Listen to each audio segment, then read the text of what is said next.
What's up, everybody? Welcome into MLB DFS Live for Wednesday, August 19th. I'm your host, Ben Haas, joined by Justin Bales. Bales, I had a really good night last night on FanDuel, scored over 250 points, so we did really well there. DraftKings, I made the gutless, just the worst play of playing Carrasco over Maeda. Legit coin flip. That did not work out at all in my favor. So that sucked, but made up for it on FanDuel, so it was okay. How was your night last night? Not good. Yeah, I mean, I went with what I thought was just a fantastic play of Zach Eflin, in which, I mean, he struck out basically everyone he faced. It just so happens he also gave up a bunch of hits. Like he looked so good, and then he gave up like 4 doubles in a row or something. So I mean, it is what it is, and everyone had. Like Verdugo, everyone played Devers. So the second those two kind of went off with they were back-to-back doubles to score, kind of dropped me so low because obviously I had the pitcher, they had the batters. So they got the edge. And then I stacked Toronto and I didn't play Travis Shaw. What a fish move. And then he hit a 3-run homer. So I don't know. It was a bad night, but honestly, I got most of it back on my NBA lineup. I had another really good night in NBA. So I mean, I'm not really that mad about it right now. Yeah, NBA was interesting last night. I know you had LeBron in your core plays, but that was an interesting game, man. I'm not. I know, we were kind of talking about it on Twitter, but dude, I'm a little concerned. I was talking to my best friend about the Lakers before the playoffs started, and I just don't think they have anyone that can reliably score outside of LeBron and Anthony Davis. And if you look at the odds, I think the Blazers were plus 500 for the series before last night, and they moved to plus 225. And the Bucks lost their first game, and the odds didn't even move. Yeah, it's such an overreaction because of who people are gonna bet. Go look at it, and everyone loves the Blazers. It's so cool and stuff. I get it. I kind of want the Blazers to win the series too. It's fun. There's not a single person out there that's actually putting their money where their mouth is. If you look at Houston against Oklahoma City too, Houston came out, destroyed them, and Oklahoma City went from almost favorites to win it to plus 400 underdogs, and now they're back down to 325 or 275 or something because obviously they just got hammered because it's just an overreaction. I mean, you honestly think the Blazers are gonna win that series where the Lakers have better metrics virtually everywhere, excluding just that Dame's going to throw up half-court shots and make them, which love watching it, but they won by 7 and shot more free throws than one of the highest free throw percentage teams in the entire bubble, and the Lakers shot 15% from beyond the arc. It's just not going to keep happening. And on top of it, did you watch, you watched the game? Yeah, so I don't think the Blazers are going to win, but I think it's going to go deep. First of all, the Lakers offense, if you take everything out and you just look at once they got to Orlando, their offense has never been good, and it's not graded out good whatsoever. They've never been good. Yeah, I mean, that's basically all we have to go off of because the other season was so far back. The problem is, one, what is LeBron doing? He would get to the rim every single play and then just make these ridiculous passes that looked like he was kind of just proving. And then the guys would just drop him or let him go out of bounds because obviously no one's expecting a pass when you have a dunk. He's not. There's no way he keeps doing that. And the other issue is they don't have anyone else that can create any shot for literally anyone besides LeBron. Caruso can't do it. Caldwell Pope can't do it. Danny Green can't do it. Anthony Davis, none of them can do it besides LeBron, and Rondo's coming back. As soon as he comes back and Bron doesn't have to literally run the offense for 48 minutes, they're going to score significantly easier. I'm very confident. I don't really think Rondo is that good though, anymore.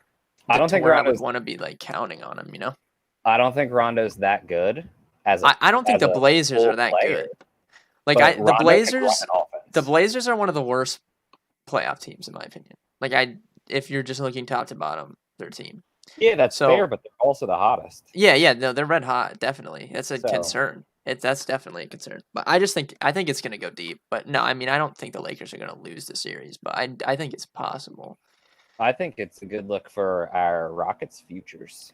Yeah, so that's what I was gonna say. So this whole Lakers thing, this has just overshadowed the fact that the Rockets beat the Thunder without Russell Westbrook like pretty easily.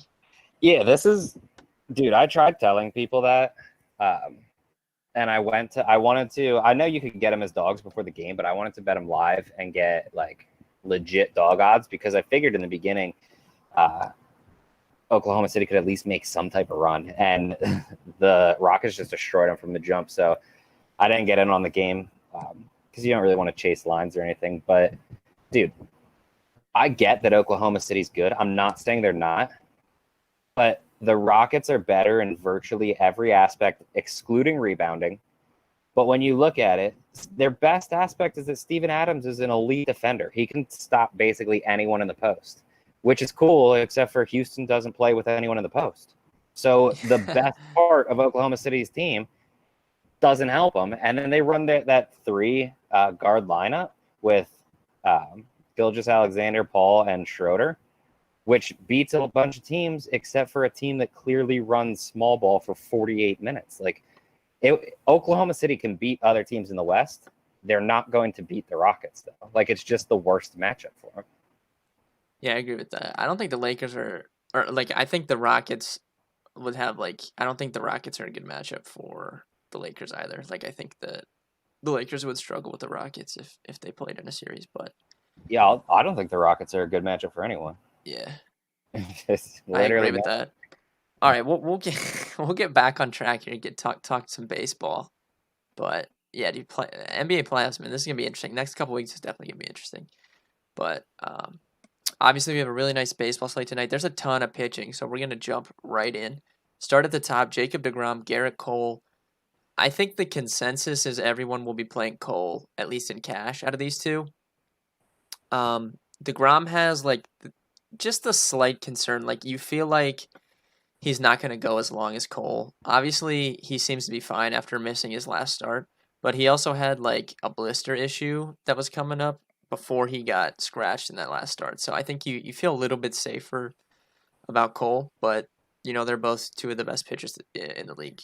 This Rays lineup does have some power, so it won't shock me if Cole gives up a home run or two. But they do strike out a lot, and he seems like he's been good. It's funny that he has 30% strikeouts this year, and we're acting like he isn't good anymore. It's pretty crazy. Yeah. I mean, it's ridiculous. It's the same like DeGrom is like giving up a couple runs, and people are like, "What has happened?" And it's like nothing. He's just not shutting out every single team he's playing against. Like, I'm fine either way. I think Garrett Cole and Cash, Jacob DeGrom in tournaments is the obvious play, and it's probably what I would do anyway. Yeah. So after those two, it gets really interesting. I think like I'm gonna be skipping over. There's a pretty big tier of guys that are all good plays that are just overpriced in my opinion. Aaron Saval is one of them. I think he's fine, but like I don't want to pay that much for him.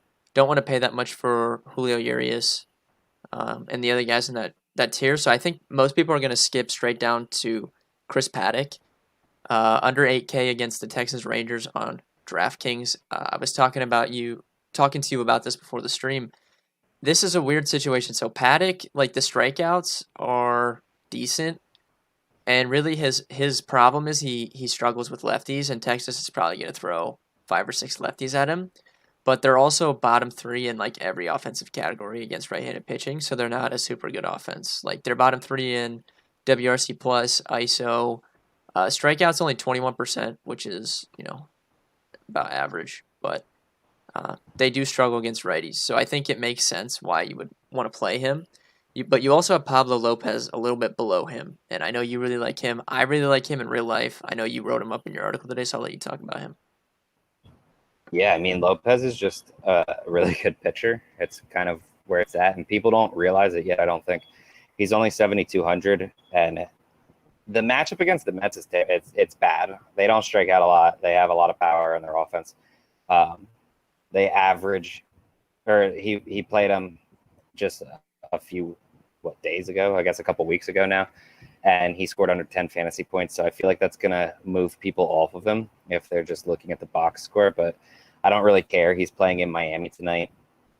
His issue too is left-handed batters. Like, he's dominant against righties, but that's kind of been in the past, and he's super young, and I feel like so far this season he has taken a step forward, and I expect that to continue. I don't think he's going to stay as good as he has been. Like, his numbers are like an elite level ace right now. I don't think that holds, but I do really like him. The only thing that concerns me is the matchup, but at the same time, like, that's what's going to get low ownership on him. So I have no problem taking my shot on him there. Yeah, I agree with that. So if Paddock's going to be way higher owned, I think I'm completely fine just dropping to Lopez in tournaments. Obviously, cash games you would feel safer with Paddock. The one guy I will mention in that tier I was talking about that I'm fine just dropping down to Paddock. Tyler Glasnow I do think is playable in tournaments pretty much every slate that he's on. Who was that? You went Oh, out again. Tyler Glasnow I think is playable in tournaments every single time he pitches. Obviously, the matchup isn't ideal, but he's like the one guy on the slate that not named Garrett Cole that could really. Obviously, DeGrom can too, but Glasnow has the ability to strike out like 15 in a game if he's on. Yeah, I'll add. You can play Lance Lynn.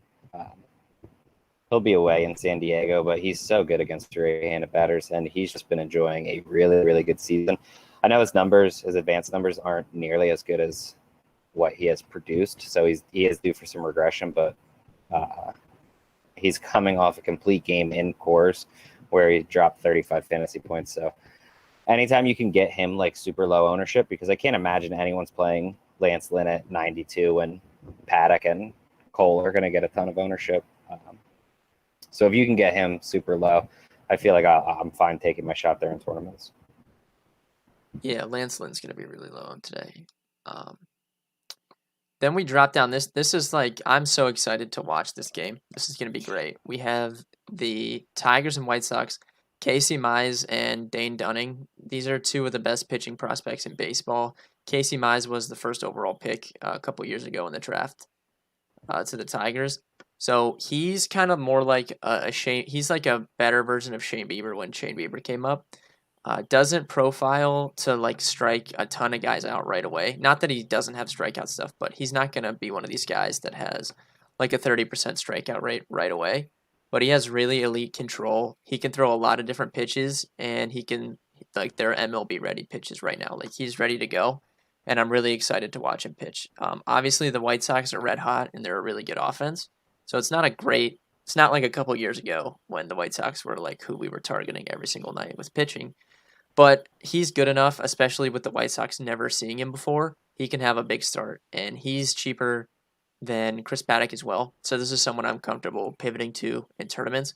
Dunning on the other side, probably a little better strikeout stuff right away than Mize. Not as polished, but still a really good prospect. Tigers are a better matchup than the White Sox. We don't exactly know how long he's going to pitch. He seems like he's been throwing and he's good to go, but he did miss last season. So there are some concerns that they want to limit him a little bit. Problem is DraftKings made him, 4,500? Like, they didn't price him up at all. So he's definitely, I don't want to say, like, I probably won't play him in cash games, but anyone that's semi-decent and is $4,500 on DraftKings is playable in cash games. So I think he's playable in all formats. And in tournaments, I kind of like pairing him with Casey Mize. DK, the win bonus isn't really that big of a deal. It's, only, 4 points? Not like FanDuel where you really want to get that win. So I'm fine just pairing them together in tournaments, honestly, and jamming in whatever bats you want. Yeah, I don't have any issues with that. I think both are solid. I actually kind of hope that Mize gets just destroyed tonight, because then the next time he throws, when it's in a better matchup, he's just gonna have super low ownership. But I mean, we'll see what happens. Yeah, if you guys are baseball fans or whatever, like, I would highly suggest just watching that game tonight, regardless of DFS. Like, it's gonna be really fun to watch. So can't wait for that. We'll move on to stacks. It's a Coors Field slate, so everyone will be looking to Coors in cash games. Astros get Ryan Castellani. Here we go again. Yeah, dude, this guy's like Houdini, man. He really is. He doesn't have great strikeout stuff. He's given up, what, 70% hard hits this year, and he continues to just not allow runs. It's insane. And Luke brought up in Discord before we hopped on here, Bill Miller is umping in Coors, who, if you guys don't know this, Bill Miller's like the most pitcher friendly umpire of all time. So it's totally going to happen. This guy's going to Houdini it again and probably shut down the Astros, and I'm not going to be shocked. But dude, he cannot keep this up, man. Like the Astros are Dude, the top stack again. Like this kid cannot keep this up over and over. It's insane. I will say it's impressive what he's doing. And I mean, I think it's I don't. mainly just because guys haven't seen him, and he does throw like a couple different pitches. It's not like a guy that relies on like two pitches. Like he actually can mix it up a little bit. So I really think that's the only issue that's causing this. It's just so weird though that like his hard hits over 70%. Yeah, And I and mean, it's right. They're all right at guys. I swear, yeah. it's So insane. if you look at it, his advanced metrics, some of them look good, some of them don't. Like his xFIP's only 313. That's really good, especially for a rookie. Um, but his BABIP is 0.059, Yeah, which Luke literally just tagged me in Discord on that. Like as you said it, it's insane. that's one of the most ridiculous things I've ever seen. But dude, I don't know. I feel like it's so clear that we need a stack against him, and I feel like he's just gonna shut us out for what, the third time this year. Yeah, I mean, the Astros are the best stack. Like you're playing cores in cash, you can always fade cores in tournaments. I mean, you can always do Yeah. that every single slate. Like I'm completely fine doing that. But yeah, the Astros are the top spot. Rockies get a lefty, so you're looking at Arenado's story, but I wouldn't limit it. Like people look too deep into it. Like I said, like we're not expecting these guys to throw the whole game, so there can be a righty that comes out of the bullpen, and then you would want Charlie Blackmon in that situation or whatever. So the Rockies are completely fine as well, and the Astros bullpen is not as good as it has been in past years when they were going to the World Series and whatnot. So yeah, I'm completely fine with the Rockies. Outside of Coors Field, give me your top stacks for tonight. I feel like Atlanta and the Dodgers are pretty obvious. Like they just both get elite matchups. I'll add Minnesota in there, but it seems like Minnesota's kind of going to go overlooked, which is super weird because they got a matchup against a bad lefty. So I feel like that's right now where I'm leaning at for like my top tournament stack. Outside of that, though, I mean, the White Sox are always in play. Washington, I think, makes a lot of sense. Kyle Wright, I was kind of on him in the beginning of the year because prior to the season, he was throwing really well and had his control like completely fine. He wasn't walking like anyone. As soon as the season started, I'm talking this dude is just walking every single batter he faces. He gets behind him basically every count. When that happens, guys are just going to smash. And if you look at like even like Juan Soto, because it's a core slate, he's projected for low ownership. So like you tell me what Washington player is going to have high ownership if Juan Soto is not getting it. Um, and then if you want to take a shot on like the Yankees, no one's going to play them because of Glass now. But if you look through what he's done, he strikes out a lot of guys, but he also gives up a lot of runs if he's not like on top of his game. So I don't really have any issues there. Yeah, I agree with that. I don't know if did you not mention the Dodgers, because the Dodgers are still right there, I think. Yeah, I said the Dodgers are just. Okay. I said Atlanta and Yeah. the Dodgers are just the two obvious. Yeah, but both sides of that Atlanta game. So that's the one game with some weather today, so we'll have to monitor. I would say it looks fine, like it'll be able to play, but check it like close to lock before you finalize your teams. Both sides of that game are really good. And then the low owned one I like tonight for me is the Oakland A's. They never get a ton of ownership as a stack. Merrill Kelly gives up hard contact, gives up home runs, basically just pounds the strike zone. And the A's are a team that have power. Obviously, Matt Olson has massive power. Matt Chapman's kind of changed his approach a little bit. He's hitting a lot more fly balls this year, and that's increased his ISO. He's hitting a little more home runs, so I like them. And I don't think they're going to be high owned. So I think if you're looking for like a random one, that's them. But other than that, I'll stick to the Dodgers and the both sides of that Atlanta game, unless we're talking Coors Field. Yep, I like that. All right, we'll move on to the positional plays. Catcher, I mean, Travis d'Arnaud is fine. Again, he's still really cheap. I think they gave him the extra $200 bump. Maybe what did he get to Ooh, like 3,200? Better watch out now. Even after another, he smoked a double in the first inning. It was hilarious. It's like an RBI double in his first at bat. It was like 80% of DraftKings players were already like insane. But he's in play again. Whoever gets in, like if Austin Barnes is in for the Dodgers, he's 2,800. I would consider him in cash as well. Oh, Jack said Darnold's not in the lineup, which I didn't check. Tyler Flowers, Okay, 3,600. So we don't have our. nice. Yeah, I didn't refresh the lineup page before we hopped on here, and I didn't see it pop up. So, well, I think Flowers is playable at that price. I would lean Barnes then in cash if Barnes is in the lineup. I would say that too. But I'll add in Yan Gomes is hitting fifth. I know it's righty, but I don't really care whatsoever. And he's slipping my mind. Who am I looking for? Austin Nola against a lefty. I will always use him. I don't understand why more people don't. He just seems to dominate, and every time I get him at like 5% ownership, so I'll just keep doing it.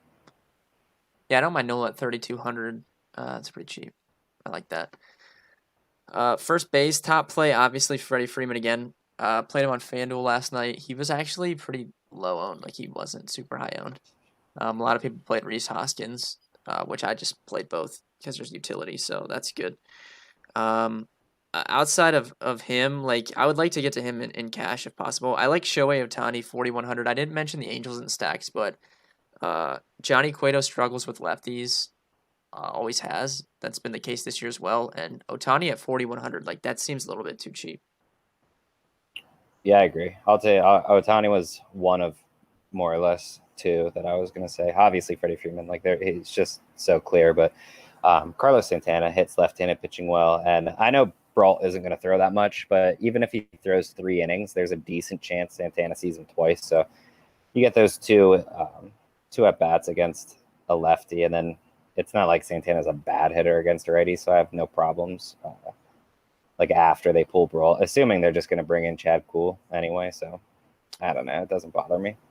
Yeah, there's two other cheap guys I think you can use as well. Wilmer Flores, 3,700 against Sandoval, obviously a lefty. I think that's a pretty decent play. And we've kind of talked about there being some more home runs in San Fran with some of the changes they've made to the ballpark, so I don't think it's as bad as it usually is. And even though I like Glasnow a lot, Mike Ford batting cleanup for the Yankees at 3,600, I think is a pretty strong play as well. Yeah, I like both of them. No issues whatsoever. I would really like to get to. I haven't messed around with the DraftKings lineup yet. Normally I do that before the stream, but I would like to get to Otani if possible. I think that just seems a little bit too cheap to me. Yeah, I would be good. He's like one of my top plays on the slate. So Second base, Cesar Hernandez, 4,400, I think is cash game playable. The guy that I was looking at here, Tommy LaStella, I wrote him up in my article, but kind of fitting with that lefty against Johnny Cueto. He actually has the third highest WOBA against righties on this team, outside of Trout and Rendon. And it comes with a 200 ISO as well, so he does have pop. So I like him at 3,800. He's projected about second. You can use Wilmer Flores at second as well. And you also have, I mean, I don't know. I'm cool with LaStella. But it kind of depends if Abe Toro gets in the lineup for the Astros or not. yeah, I'm thinking the same thing. I have no problems with Garrett Hampson on the other side of that. He's just a little bit more expensive. Outside of though, Max Muncy. I mean, I will always say Max Muncy at second base. Like most second basemen just don't come with the upside that he does because he's so powerful. And realistically, no one's playing him at this point because he got dropped in the lineup. But like it's still Max Muncy, and he has home run power like basically against anyone. So I have no problems going there in tournaments. Yep, I agree with that. Third base, I mean, for cash games, it's pretty straightforward. You're probably playing one of Alex Bregman or Nolan Arenado. You can use Listella at third on DK, so you can look at that if you want to. Or Toro, my bad, not Listella. Listella's first and second, Toro's second and third, so you can mix and match those guys. And then the other guy I like a good bit, Austin Riley, is down at 3,400. He got bumped up in the lineup today. I think he's up to fifth. Yep. Obviously, He has strikeout concerns, but he has as much power as pretty much anyone on that Braves team right now. So I think he's a pretty good play as well. Yeah, I like that call. He was someone that I was going to say. I'll add if you're spending up and you're not going cores, Jose Ramirez makes sense. Moncada, I feel like you can use him basically anytime. And then as Drupal Cabrera against Kyle Wright, I really like that. Basically, any Nationals I feel like are a solid play today. Yep, I agree. Shortstop, I'll let you lead off here. You're probably playing Story It's in cash Story. games. Yeah, so outside of Trevor Story, which is the obvious one. Outside of Story, you have Corey Seager at 5K. I can't imagine anyone goes there because you're just going to find the extra 400 for Story. Trey Turner at 49, I feel like is in the same boat, so you could get either one of them low owned in great matchups. Polanco and Dansby Swanson are a little bit cheaper. That I feel like either one of them makes sense. Again, it's just all really good matchups, and that's more or less what I want out of a shortstop because I feel like the position's like kind of weak overall. I guess not like it has a few guys at the top. Obviously, you have guys like Tim Anderson and Tatis Jr. Like they do make sense, but I feel like I'm most likely going to spend up, and that's probably who I'm looking at because honestly, I just don't like many cheap guys on the slate. Like, truthfully, there's not like any cheap guys that I'm even considering. Yeah, there's no one cheap at shortstop today, so I think that's just going to increase Trevor Story's ownership even more. I do like Dansby Swanson at 4,400. Marcus Semien at 45 is going to be low owned because he's not against the lefty. So I think you can use either of those two guys in tournaments or like single entry. But for cash, like you really want to get to Story. I like Correa, but I'm not spending more on Correa than I am Story. That just doesn't make any sense. Yeah, I mean, there's just no way that you would do that. I feel like even if Story was like really really struggling, and Correa was one of the hottest players in the MLB, I still feel like I probably wouldn't do it. And that's like Correa's legit hitting under 200 over his last 10 games, so it just doesn't make any sense. Yeah, outfield will finish up here. The cores guys, you can use Springer, especially he's going to be pretty high owned, I would say, as long as he's in the lineup at 5,900. It really sucks that we saw Jordan Alvarez for what, like two games, and now he's gone, and they said he's probably just going to be out for the whole year. So that kind of sucks. But if you're looking for value here, I think Jordan Luplow is always fine against the lefty. Definite pinch hit risk, especially if Cool's going to come in for Brault, like they have been doing. So it's a pinch hit risk, but like you said with Santana, he could get 2 at bats against him.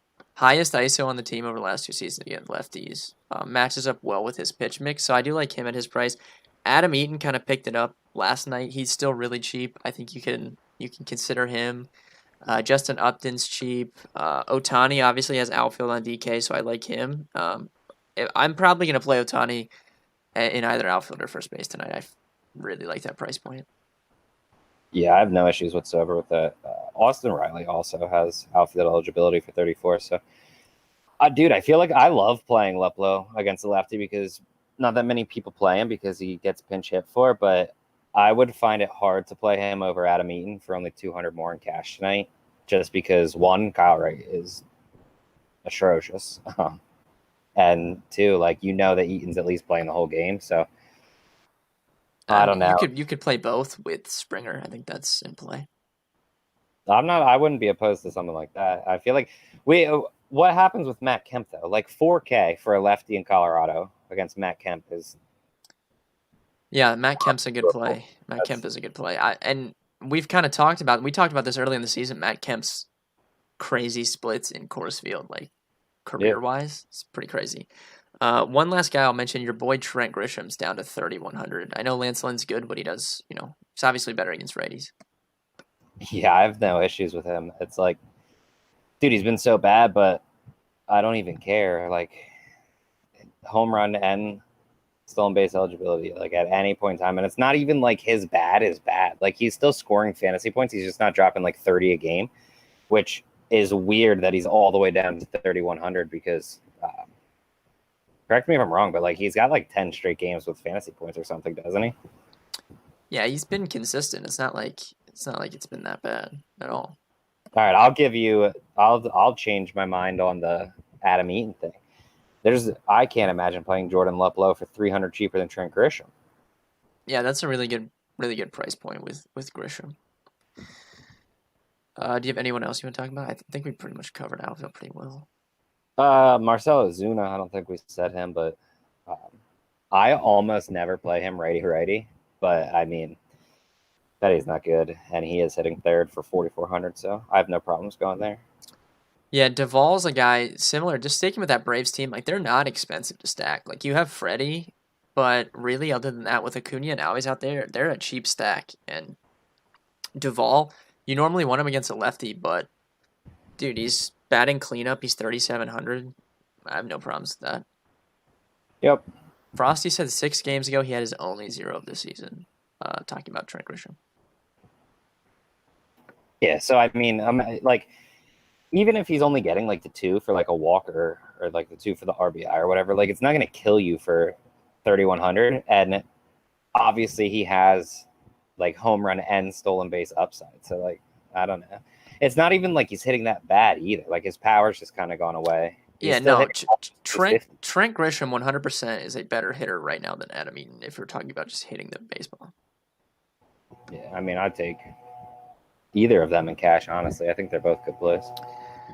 Yep, I agree. Thank you guys very much for watching. We appreciate all of our viewers. Be sure to check out dfskarma.com.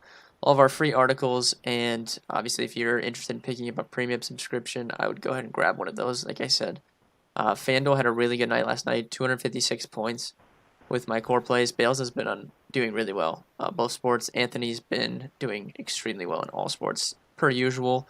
Before we head out, Bales, give me your home run call for tonight, and you cannot pick a catcher. That's my rule for the stream.